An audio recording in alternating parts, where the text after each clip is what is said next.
Prezados, eu sou Fábio Ferreira, sou coordenador do projeto de extensão Saber em Movimento, bem como professor da UF. De fato, estamos vivendo um momento extremamente sensível em função da pandemia. Porém, isso não significa que nós estejamos parados. Adaptamos uma série de atividades que realizávamos a esse nosso novo contexto. Assim, gravamos a segunda temporada do programa Saber em Movimento através de uma rede social no formato live. Trazemos agora para vocês esses episódios no nosso canal do YouTube. Bem, Nathalie, em primeiro lugar, eu te agradeço pela tua participação, por você ter se disponibilizado para essa conversa. Em especial, estamos nesse fuso horário, né? Aí de manhã, 8 horas da manhã, 8h30. 7h30. 7h30 da manhã, quer dizer, né, especialmente para estar conversando com a gente. E né, já não é a primeira vez que você fala para o curso de Ciências Atuariais da UF. Inclusive, a aula inaugural foi com a sua participação. Sim, há 10 anos atrás, isso mesmo. Há 10 anos atrás, que hoje está fazendo 10 anos da decisão do CUV para a criação do curso. Então, estamos startando essas ações aí para celebrar a data e começando com essa conversa. Então, muito obrigado pelo aceite. Eu que agradeço o convite. Boa noite a todos que estão aí nos dando o seu tempo para participar dessa conversa, desse diálogo, que é muito importante, muito interessante que vocês já têm essa iniciativa na UF, junto aos alunos.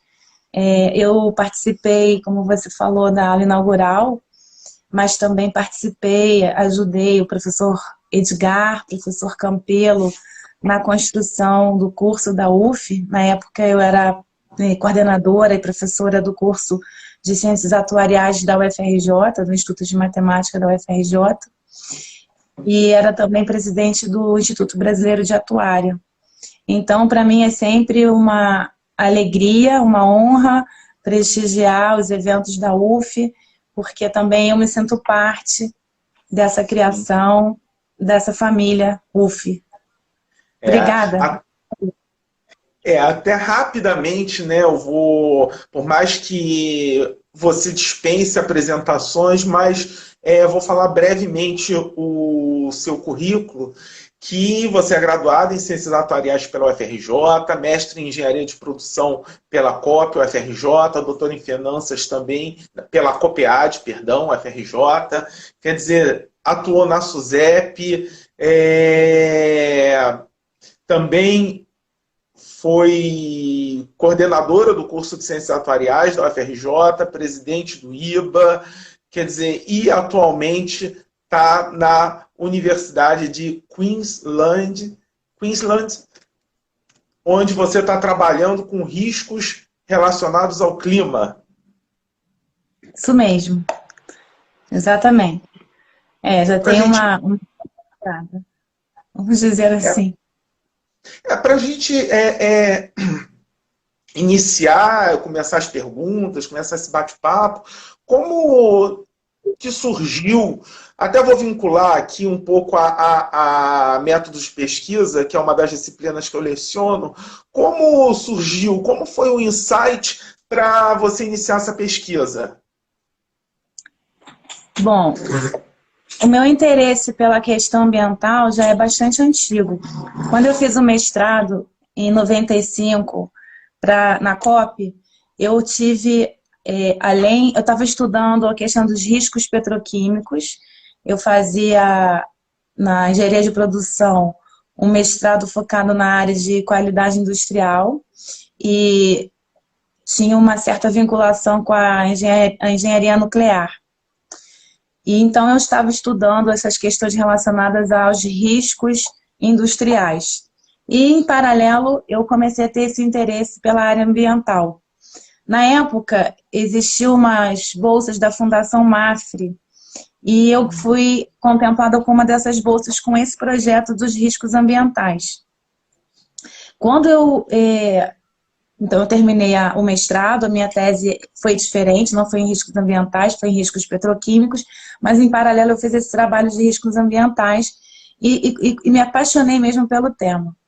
Eu sempre me interessei muito pela questão do meio ambiente, ecologia, tudo isso. Quando eu fui para a SUSEP, eu comecei a participar de reuniões em fóruns internacionais da IAIS. A IAIS, para quem não sabe, significa International Association of Insurance Supervisors. Então, é uma reunião de todos os supervisores de seguros, e aí entendo-se também resseguro, entidades de previdência, em que todas as jurisdições do mundo participam, e ali são discutidos os temas que serão, no futuro, implementados por meio de regulações por esses supervisores reguladores. E um dos assuntos que começou a ser bastante vinculado, veiculado e enfatizado foi a questão do aquecimento global. Por quê? Porque em 2015 nós tivemos 3 importantes eventos relacionados ao clima.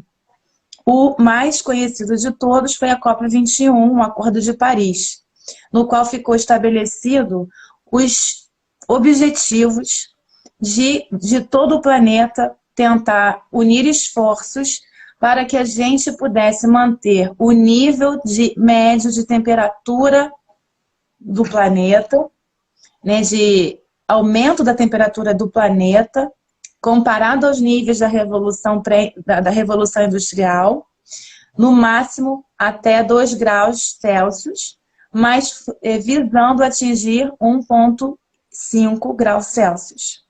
E a partir desse grande evento, que foi o maior sucesso de todas as reuniões que as Nações Unidas promoveram em relação ao clima, porque os grandes, vamos dizer, negadores, né, desses acordos, Estados Unidos e China, finalmente aceitaram participar desse esforço conjunto, assinaram. Então foi um grande evento. E a partir daí, todos os outros setores da sociedade começaram a se mobilizar para ver o que poderiam fazer. Então, em 2016, o Financial Stability Board, que é o organismo ligado ao G20, que tem essas decisões relacionadas ao setor econômico-financeiro e que, vamos dizer assim, não digo controla, mas orienta as políticas relacionadas aos bancos e ao setor de seguros, por meio da IAIS, no caso dos seguros, e no caso dos bancos, o Comitê de Basileia, ele começou a demandar que esses setores também emitissem algum tipo de orientação, de documento para os seus respectivos mercados, em como esses setores poderiam colaborar com essa transição para uma economia de baixo ou zero carbono. E aí, como eu já tinha esse histórico do mestrado de ter esse interesse na área ambiental, foi natural para mim me interessar por essa questão, né, que agora a gente não concentra só na questão ambiental, mas na questão climática, que é maior, que engloba todo o planeta. Então foi isso, mais ou menos, a minha trajetória para esse caminho. Então existe uma questão pessoal, eu me sinto realmente engajada nessa questão, pessoalmente, eu acho que é o maior risco emergente que a gente vive atualmente.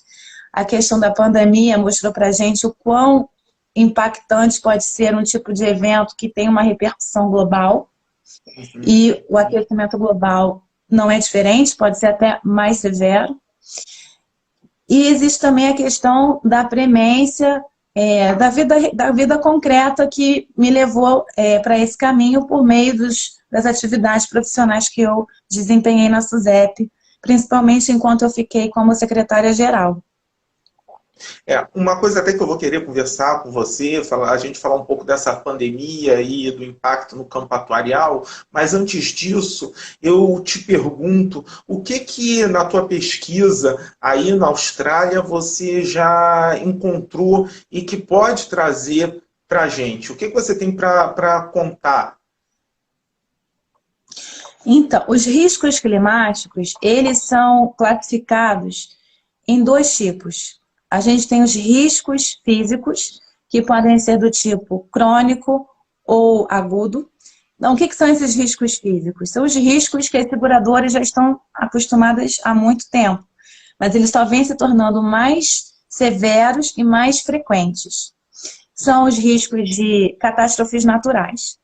Então, tufão, ciclone, a elevação do nível do mar.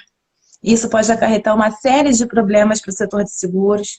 Então, a gente vai ter aí, por exemplo, a questão das construções habitacionais. Se elas forem muito próximas a uma costa, dependendo do local onde isso ocorrer, isso no futuro, que não é muito distante, pode ter algum tipo de impacto nessas construções, e se elas não forem feitas com determinados tipos de protocolos, afastamento do nível do mar, com determinado material, isso pode acarretar um aumento no nível de sinistralidade das seguradoras que cobrem esse tipo de risco, relacionadas inclusive também ao aquecimento dos mares, né? A gente tem aí vários ecossistemas morrendo, aqui na Austrália mesmo, a Grande Barreira de Corais, que é o maior ecossistema vivo do mundo, né? Ele está sendo muito afetado, os corais eles estão completamente embranquecidos por conta da acidificação dos mares. Então, isso pode acarretar problemas no setor de turismo. Então, tem uma série de problemas que vêm relacionados aos impactos do aquecimento global que a gente observa materialmente em eventos de catástrofes naturais, que podem ser de caráter contínuo, daí vem os riscos crônicos, como também de caráter agudo, aquele que vem uma vez, para e depois vem no outro ano, como inundações, secas, mas se elas forem mais frequentes e mais severas, elas começam a ser um problema crônico. Por exemplo, também uma outra questão é os vinhedos em algumas áreas da Europa e dos Estados Unidos, na Califórnia, na França. O microclima desses vinhedos eles já estão modificando, então existe também a necessidade de mudar o tipo de plantação. Algumas empresas, né, que fabricam esses vinhos já estão tendo que se mudar para outras áreas mais altas, mais frias. Então, tem uma série de impactos que podem impactar uma série de ramos de seguros. Tem também a questão, tem um outro risco que a gente chama de riscos de transição. São os riscos que surgem à medida que a transição para uma economia de baixo carbono vem sendo implementada. Então, dentro do Acordo de Paris, da COP21, todos os países signatários se comprometeram em determinar como eles fariam a diminuição da emissão dos seus gases de efeito estufa. O Brasil, por exemplo, se comprometeu em relação à Amazônia, diminuindo o nível de desmatamento da floresta. E cada país teve a sua discricionariedade de determinar qual seria a sua meta. Existem entidades que ficam verificando se essas metas estão adequadas ao atingimento do objetivo global de manter a temperatura média, o aumento da temperatura média até 2 graus, e também se essas medidas estão sendo cumpridas. Então, existem esses organismos que verificam se as NDCs, que são essas contribuições nacionais, são adequadas e se adequadas ou não, se elas estão sendo cumpridas. Bom, então os riscos de transição, eles advêm dessa mudança de comportamento e eles são refletidos na questão tecnológica, né? Então as tecnologias vão mudando no sentido de fazer com que as indústrias, os processos produtivos, eles emitam menos gases de efeito estufa. E também em relação, por exemplo, a comportamentos do consumidor, a questão de regulação.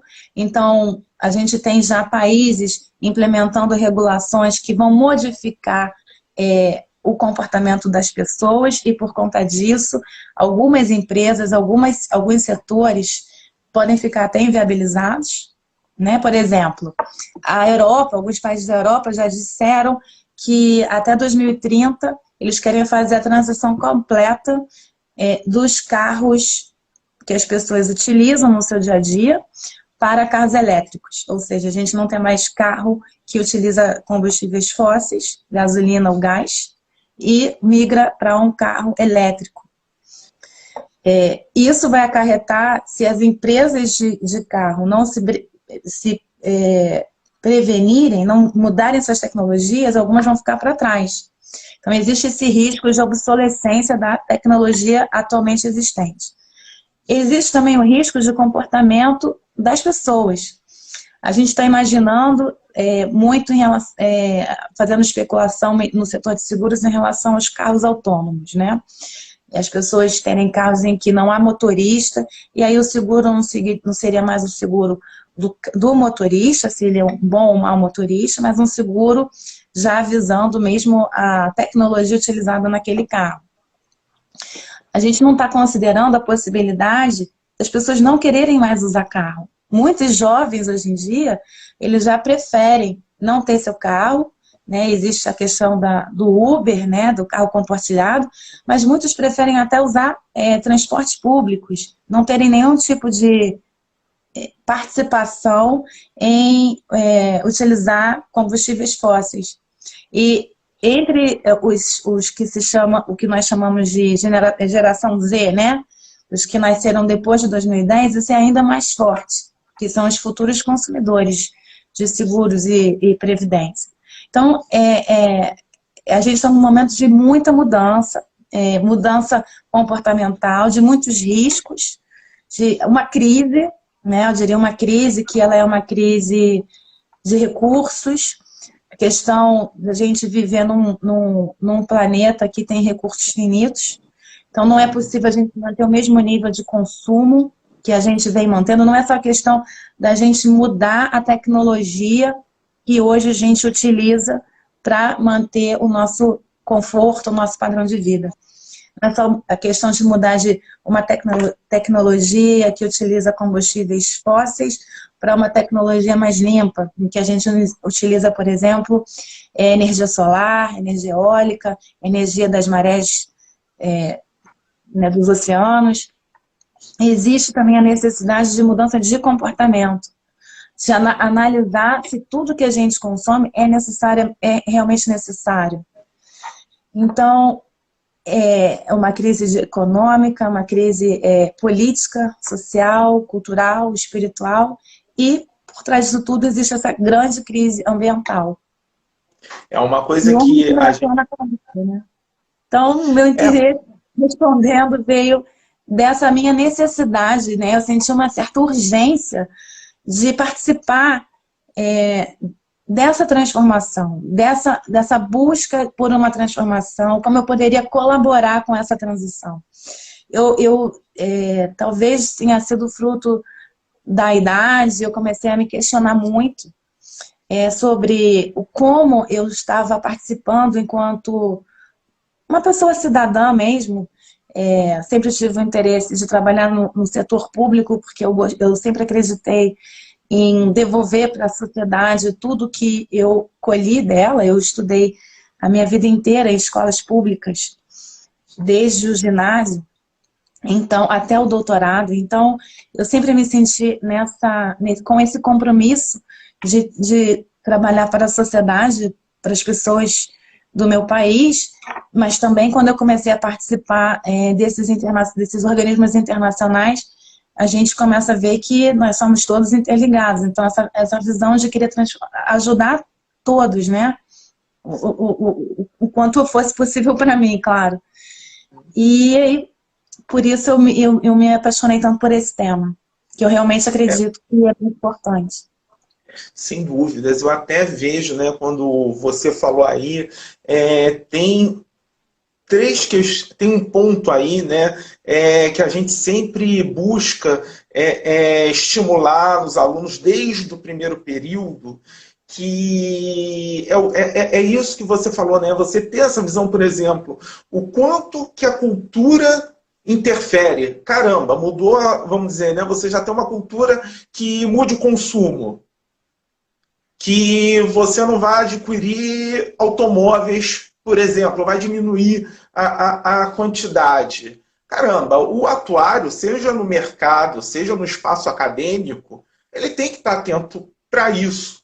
É uma questão econômica, por exemplo, está influenciando a produção de vinhos, né, a questão das uvas e depois o vinho. É a política, porque você pode ter países que não assinem ou que mudou o governo, não tá, resolve-se jogar fora todo um passado de uma preservação, de uma tentativa de preservação. Então, como que a gente, seja lá como cidadãos, seja como universitários, seja como funcionários públicos, como atuários, pesquisadores, profissionais de mercado, a gente tem que estar atento a isso. E foi muito interessante você pontuar esses 3 pontos, pelo menos o econômico, o político e o cultural, que, assim, além de terem, né, vários alunos aí assistindo, depois a gente pode usar esse conteúdo nas disciplinas, quer dizer, também é algo que o pesquisador tem que ter e que enriquece muito a visão, seja do profissional de mercado, seja do pesquisador. Sim, é fundamental, Fábio, para qualquer pessoa, né? A gente vive num mundo e a gente tem que entender que a gente vive num sistema, tudo é muito interligado, a gente não pode achar que eu tenho uma profissão que é técnica, científica, e por isso eu não tenho que entender da parte sociológica na qual eu estou inserido. Muito pelo contrário. E para a atuária, isso é fundamental. A atuária, ela tem um caráter utilitário, por natureza, e ela nasceu da necessidade das sociedades. A gente começa a perceber a evolução, o surgimento das ciências atuariais quando a gente teve as grandes navegações e o seguro começou a ser feito no seguro marítimo para aquelas caravelas, aquelas embarcações que iam para outros territórios em busca de novas rotas comerciais. Quando houve também as caravanas, também, né, aquele princípio do mutualismo. Então, a própria questão da previdência, as pessoas morrendo e precisando deixar algum tipo de pensão para as mulheres, principalmente, porque naquela época as mulheres não trabalhavam, então as filhas, as esposas. Então, é tudo ligado com alguma necessidade social, econômica do momento. Então, o atuário, ele tem que estar sempre atento ao mundo em que ele vive. Ele não pode ter um distanciamento sociológico e ainda mais num país como o Brasil, em que a gente tem tantas necessidades, tantos riscos, e a gente ainda sabe que o seguro é apenas para uma camada muito pequena da população. E a gente precisa ter essa consciência. Que tipos de mecanismos, que tipos de produtos a gente pode pensar e inovar e sugerir para o governo, para a iniciativa privada, para comunidades que podem se auto-organizar também, cooperativas. A SUSEP, até quando eu estava lá em 2018, ela vinha estudando um projeto de lei para começar a regulamentar essa área de cooperativas, que é muito importante. A gente sabe que não houve um passado no Brasil em que esse modelo não teve sucesso, mas isso não significa que ele não seja necessário. Então, a gente precisa entender o que não deu certo, precisa ver exemplos que dão certo e fazer a nossa própria regulação sobre isso, porque o Brasil é um país de população eminentemente pobre. A gente tem uma grande população vulnerável que é descoberta. E isso não pode acontecer, se a gente quiser que ele seja verdadeiro. Até hoje veio essa situação da Covid, hoje um grande debate dentro das universidades federais é que você não tem uma universidade, um corpo discente monolítico, o que é muito legal, mas infelizmente nem todo mundo tem acesso, né? Às vezes a pessoa tem até acesso à web, mas são dados apenas um número restrito de horas, quantidade de dados, quer dizer, não é um Wi-Fi. Então, quer dizer, você tem. É legal você ter uma universidade que não é monolítica, que você tem alunos de vários estratos, mas é triste que você não consegue chegar com uma coisa que aparentemente é simples, que é o acesso à web, você não consegue chegar a todo mundo, né? Então, sem dúvida. É importante ter esse olhar para todos, mas também é importante a gente pensar de maneira inovadora, né? Então, tem que pensar em alternativas.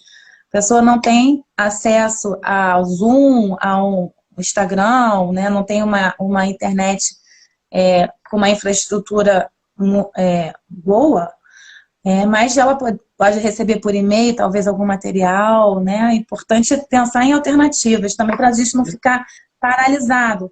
Uma coisa que a gente, diante do risco, de uma situação de incerteza, geralmente acontece a paralisação, né? A gente não sabe o que fazer e paralisa. Mas aí é preciso a gente respirar e conversar, por isso esse tipo de iniciativa é muito boa, porque a gente vai trocando ideias, saberes, vai trocando experiências, e a gente vai podendo construir conjuntamente.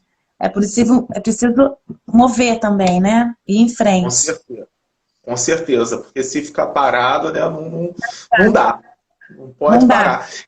E você pode falar, né? A nossa grande capacidade em relação às máquinas, pelo menos ainda, é essa capacidade de se ajustar, de aprender bem rápido.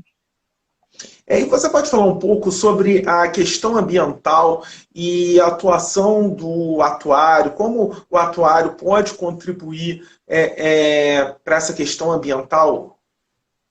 Sem dúvida. Então, retomando aquela definição que eu estava comentando antes, sobre os riscos físicos, que já são bem materiais, e os riscos de transição, eu acho que a gente tem aí várias áreas em que o atuário pode entender a importância e a necessidade de identificar e de acessar esses riscos. Então, primeiro é na questão da subscrição do seguro. No momento em que o risco é subscrito, é necessário ter essa compreensão de como esses efeitos que a gente chama de feedback loop, né? Então, como um determinado setor pode ser impactado por esses riscos físicos. Então, se eu estou fazendo uma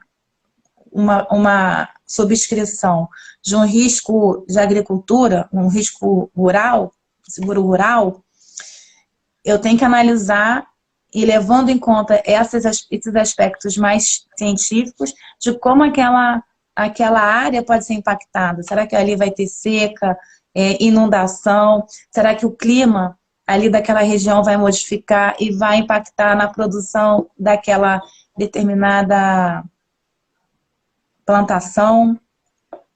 Então, a questão da subscrição é muito importante. A questão também, que aí eu acho que é assim crucial, é a questão dos investimentos. Então, o atuário, que está mais voltado para a área financeira, ele sabe que os fundos de pensão, as entidades de previdência e mesmo as seguradoras, eles têm grandes ativos, grande quantidade de ativos em termos de valor monetário. No Brasil, a gente tem a grande parte desses investimentos em títulos públicos, né? NTN-B, NTN-C e por aí vai. Mas mesmo os títulos públicos, os títulos soberanos, eles também podem ser impactados por esse risco climático. Então, por exemplo, a Standard & Poor's, ela já tem modelos de precificação desses títulos soberanos até 50 anos para frente. Por quê? Porque a gente sabe que alguns países, dependendo das políticas que eles vêm adotando, eles vão estar mais suscetíveis ou menos suscetíveis aos impactos do aquecimento global. Ou eles vão estar até contribuindo mais para que isso ocorra. Então, países cujas políticas não estejam alinhadas a uma transição para uma economia de baixo carbono, será um país reconhecido como aquele que não está colaborando para o atingimento das metas do Acordo de Paris. Então, esse país ele pode sofrer um boicote, os títulos soberanos podem sofrer um boicote. É a questão do risco de transição.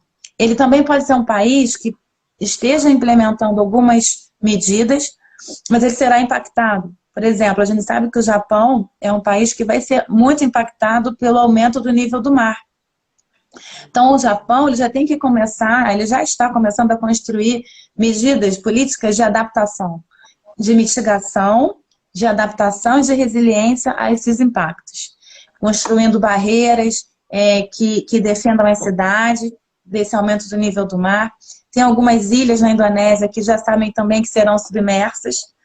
Então, a gente sabe que alguns países vão ser mais afetados e isso pode acarretar na desvalorização desses títulos soberanos. Então, isso também pode acontecer para ações, para empresas privadas que, se não fizerem uma transição, se tiverem políticas que não estejam alinhadas, podem sofrer boicote. Então, isso tudo pode ter impacto nas bolsas de valores, né? Esses títulos podem ser, essas debêntures, essas ações podem perder valor muito rapidamente. Um exemplo disso é a questão dos acidentes que ocorreram na Vale do Rio Doce.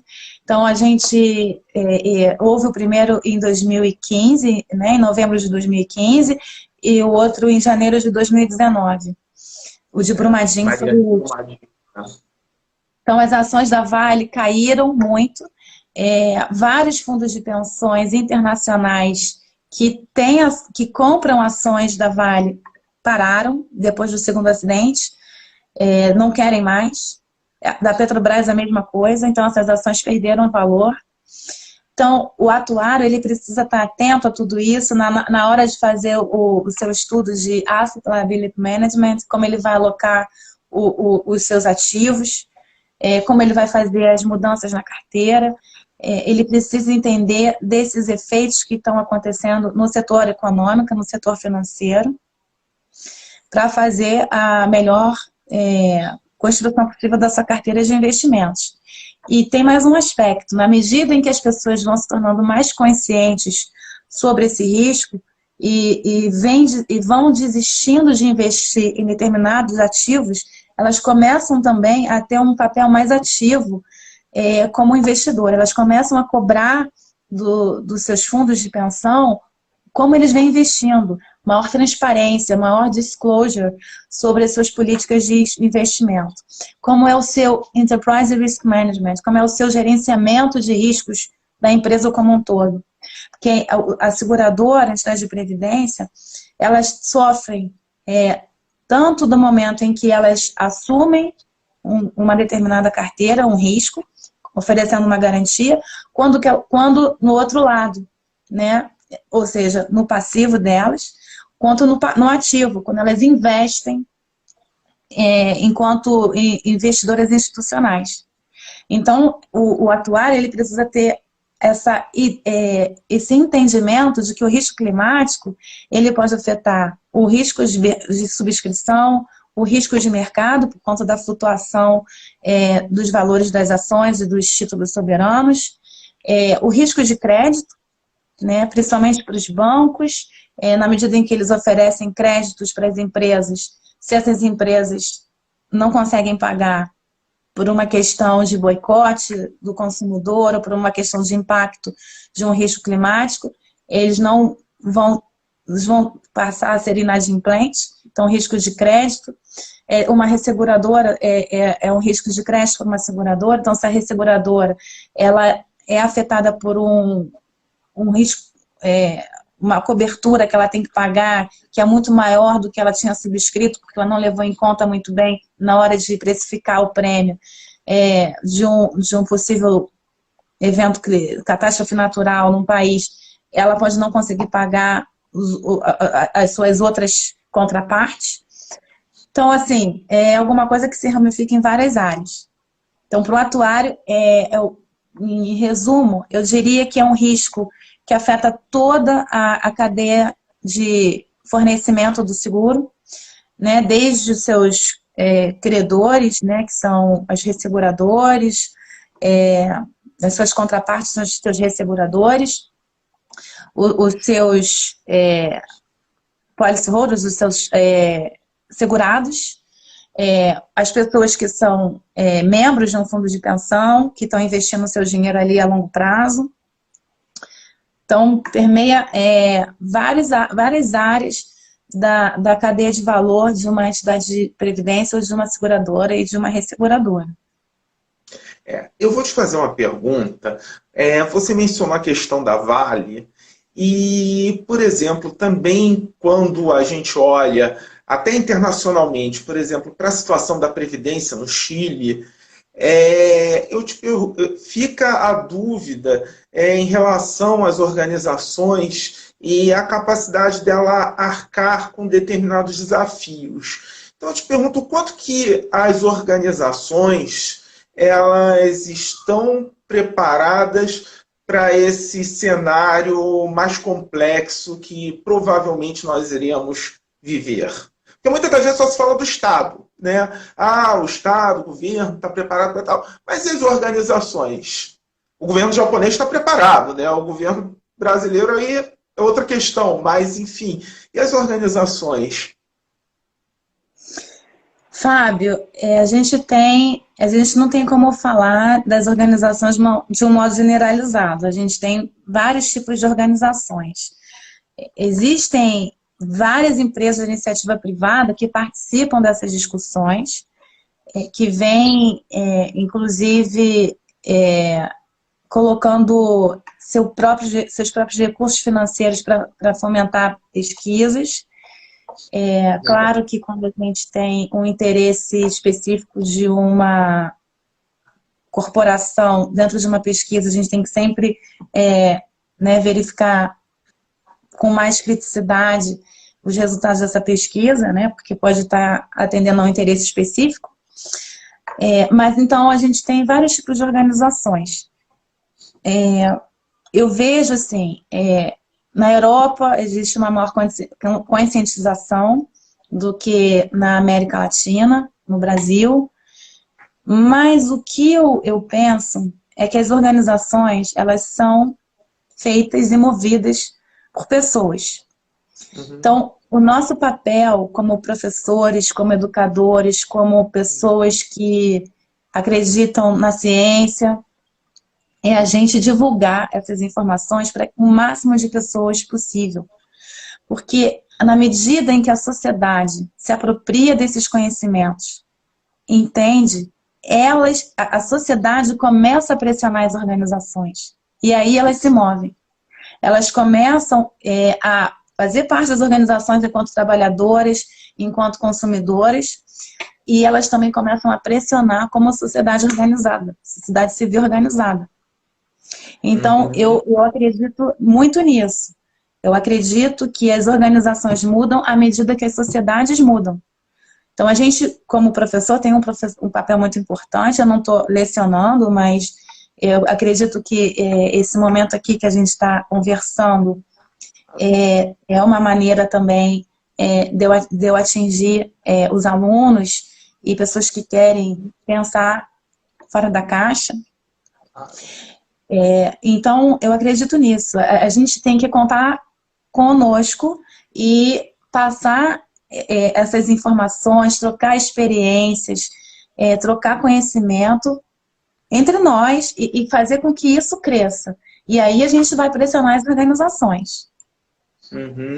Realmente a questão do despertar das consciências. Antes de abrir para o público, mandar as perguntas, tal, já vi que caiu um monte de coisa aí. Você pode falar um pouquinho sobre a importância da formação interdisciplinar do atuário para compreender esse cenário complexo que você falou para a gente? Olha, isso aí é fundamental. Não tem a menor dúvida que é claro que é necessário a gente ter um conhecimento sólido da modelagem da matemática atuarial, de estatística, entender de contabilidade, mas é fundamental a gente, os atuários, estarem cientes e terem um pensamento crítico. Não aceitarem somente o status quo. O atuário ele tem um papel potencial de ser um agente catalisador de mudança, porque se ele está atento a esses riscos que estão ocorrendo na sociedade e que vão ocorrer no futuro próximo, ele é capaz de sugerir novos produtos, sugerir novas metodologias, incorporar riscos que às vezes não estão sendo observados e ter uma vantagem competitiva dentro da sua empresa em relação a outras. Então, o atuário ele precisa ter uma formação desde a universidade que desperte esse pensamento crítico, seja por meio de cursos de economia política, acho que até mesmo de filosofia. Eu fiz filosofia no meu doutorado e foi ótimo. Eu lamento não ter feito antes. Mas eu estudei numa escola, eu estudei no Colégio Pedro II, no ginásio, que sempre estimulou muito o pensamento crítico, as humanidades. A atuária, ela é uma ciência exata, porém ela vive dentro da sociedade, então ela precisa se alimentar de toda essa visão mais sociológica e econômica. Então, para mim, é fundamental isso. Atualmente também eu vejo que é muito importante ter eu não digo que precisa ser o domínio, né, ter um domínio, mas que tem que ter um conhecimento sobre análise de Big Data, porque as equipes são interdisciplinares nas empresas, e não é que o atuário vai fazer tudo, mas ele precisa entender das ferramentas, entender um pouco sobre inteligência artificial, as técnicas de inteligência artificial. Por que isso? Porque quando a gente está analisando grandes riscos, por exemplo, os riscos climáticos, a gente não se baseia só em dados quantitativos, a gente se baseia também em dados qualitativos. Então, por exemplo, a gente precisa entender, se a gente está analisando, por exemplo, o risco de uma empresa como a Vale, a gente precisa pegar os reports que saem em várias línguas, em vários lugares do mundo, então você precisa analisar uma grande quantidade de documentos, às vezes até mídia social, porque você conhece bem o risco quando você vai lá na localidade, vê o que eles estão falando nas redes sociais, o que as pessoas estão falando, às vezes isso é um alerta para alguma coisa que não é perceptível pelos números. Então, entender também de governança corporativa, né? Eu vejo, na minha experiência no SUSEP, a maior parte das seguradoras que entraram em processo de liquidação ou de alguma medida de resolução, não foram questões relacionadas à provisão técnica, à capital, foram sempre questões relacionadas à governança corporativa. Então, entender sobre gerenciamento de risco da empresa, o que se chama de ERM, é muito importante. O papel do atuário dentro de uma empresa, ele tem que ter um papel, o atuário-chefe, pelo menos, ele tem que ser independente, poder se reportar ao board da empresa. Então, assim, tem que ter espaço nos currículos para desenvolver essas habilidades. Claro que a gente não sai da faculdade sabendo tudo, mas a gente tem que já ter uma visão do que a gente precisa desenvolver mais e ter algum ferramental inicial para que isso possa se desenvolver ao longo da carreira. Certo. E eu vou passar agora para o público. Quer dizer, quem estiver aí, quiser fazer as suas perguntas, podem fazer, sintam-se à vontade. Eu estou voltando aqui para o início da nossa conversa, algumas observações, algumas mensagens. Pronto, agora foi 1-0 para a tecnologia. Apertei aqui no botão errado, apareceu A Miriam, que é professora lá do curso, manda boa noite. O Edgar, boa noite a todos. E creio que bom dia para a professora Natalia. Vamos lá, estou vendo aqui o pessoal. Pronto, 2-0 para a tecnologia. Esbarrei de novo no botão errado. Mas vamos lá. A Natália Moreira, atuária, fala, professora Natalia, professor Fábio, excelente iniciativa. Vamos lá. O Edgar, a professora Natalia, nossa admiração e gratidão. Também a Natália Moreira, parabéns pelos 10 anos do curso de Ciências Atuariais da UF. O Thierry Gregório, também professor lá na UF, está mandando a mensagem, muito boa a palestra. E também está aqui, cobrando aos alunos dele a participação no evento. Vamos lá.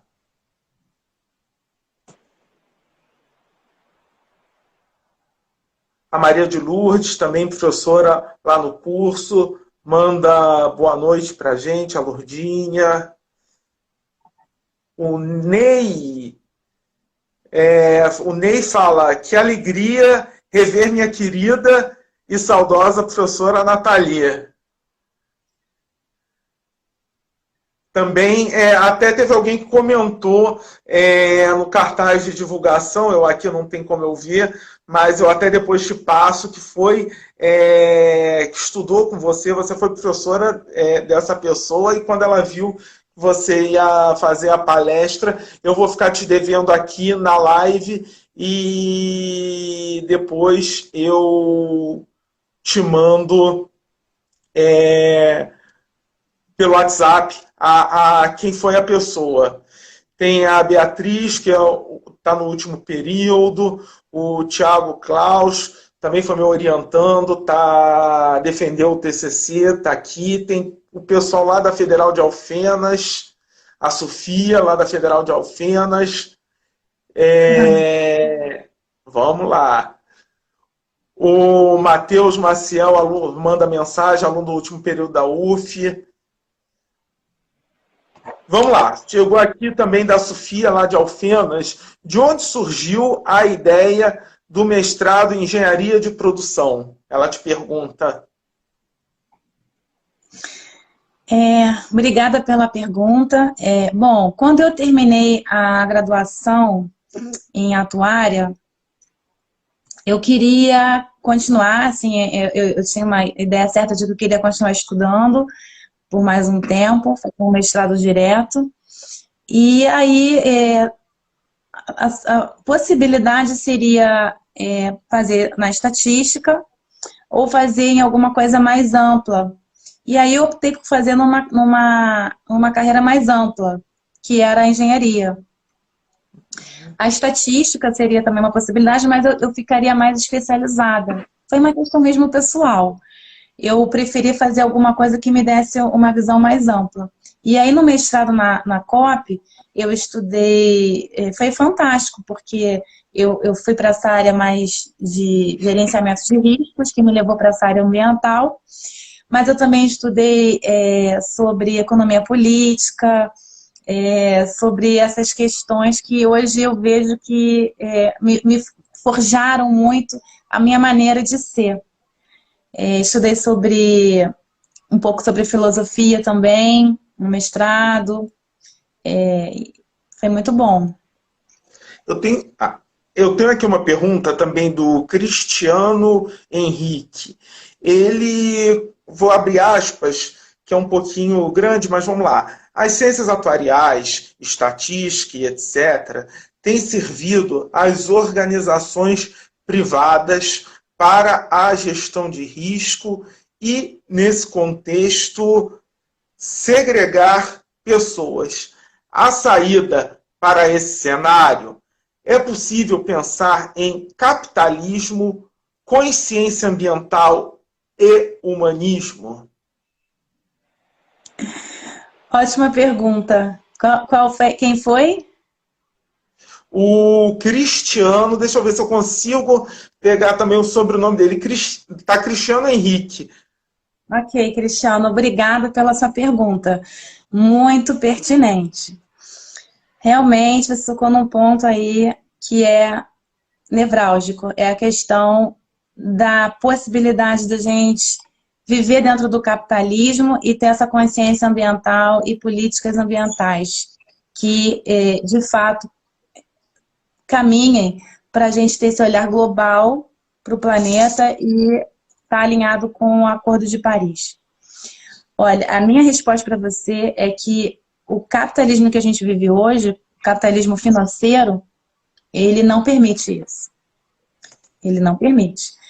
Mesmo países que desenvolvem políticas voltadas para a questão do clima, têm suas incongruências, porque o capital sempre vai procurar o local onde ele mais cresce.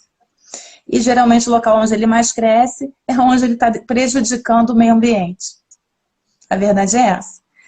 Com menos países em que as legislações sejam mais fracas, ou que não existam, ou que o enforcement das legislações não ocorra. Às vezes existe a legislação, mas não existe uma política de fiscalização, então não existe o enforcement da lei.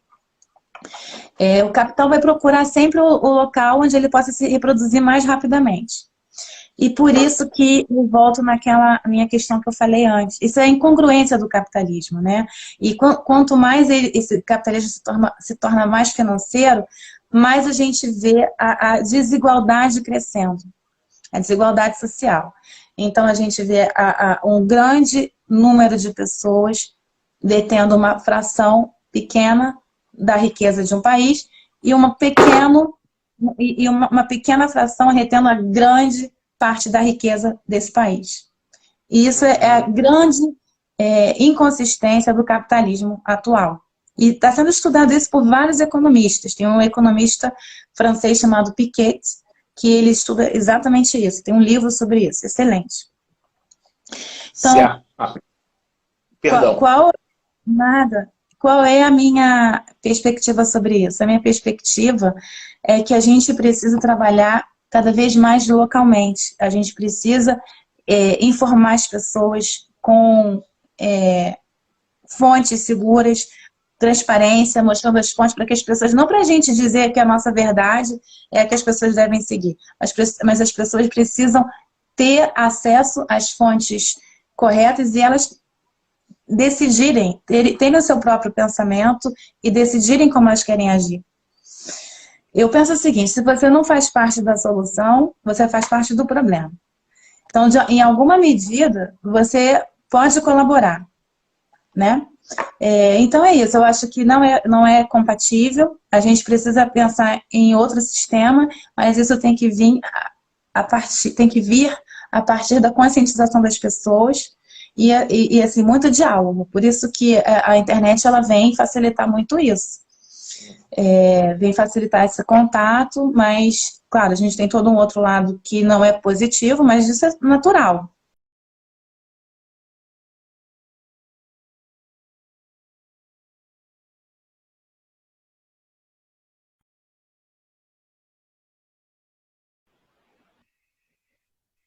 Para a gente nós aqui, né, super correndo contra o tempo, a conversa passou muito rápido.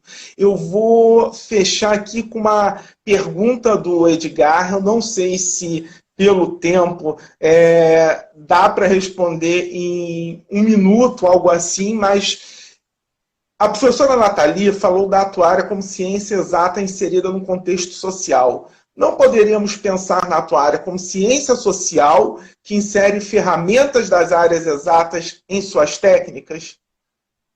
Pode, claro que sim. Claro que pode. Eu tenho meu próprio viés porque eu vim de uma escola que era muito de ciências exatas. Mas eu não penso que o inverso seja ruim ou proibido. Não, eu acho que há espaço para vários tipos de atuários.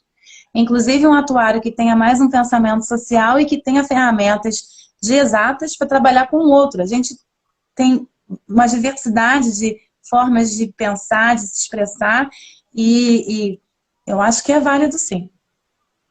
Nathalie, eu vou pedir as suas considerações finais e também peço desculpas que não deu para ler as perguntas de todo mundo por causa do tempo. Sem problemas. Eu queria, então, é isso, agradecer as pessoas que dedicaram aí uma parte da sua noite para estarem aqui conosco. Agradecer ao professor Edgar, ao professor Campelo, ao professor Fábio, por me convidarem e me recepcionarem nessa live. Foi minha primeira live no Instagram. Não sou uma pessoa muito de redes sociais, não tenho Facebook, praticamente não tenho Instagram. Então, foi meu debut aqui no Instagram. Então, não agradeço a vocês, mas essa recordação afetuosa que eu vou ter da UF. Muito bom. Agradeço. Nathalie, muito obrigado pelo aceite. É sempre um prazer estar conversando com você. Muito obrigado mesmo. Vou encerrar aqui e o vídeo vai continuar disponível no Instagram do projeto de extensão Saber em Movimento. Muito obrigado. Um abraço. Tchau, tchau.